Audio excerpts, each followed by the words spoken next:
আসসালামু আলাইকুম গাইস, আমার গাড়ির আজকে টায়ার পাঞ্চার হয়ে গেছে। সবাই দেখুন ভিডিওটিতে, টায়ার পাঞ্চার হয়ে গেছে, এখন ঠিক করতে নিয়ে আসছি। যারা যারা গাড়ির টায়ার পাঞ্চার ঠিক করবেন তাহলে তারা এখানে চলে আসেন, ইরানি মহল চলে আসেন। যারা যারা গাড়ির টায়ার ঠিক করতে চান, এখানে অনেক কিছু আছে।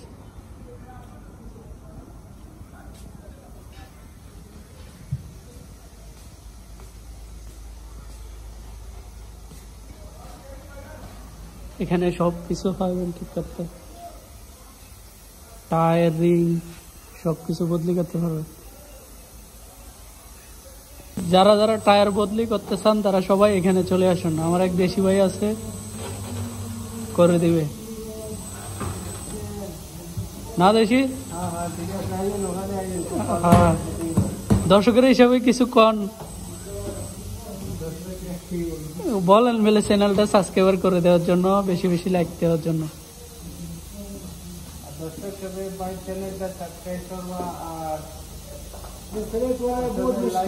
हाँ हाँ, क्या है मुश्किल है बताओ, बताओ चैनल सब्सक्राइब करने के लिए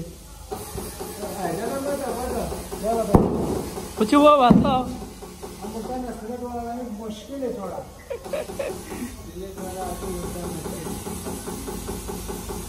क्या करेगा।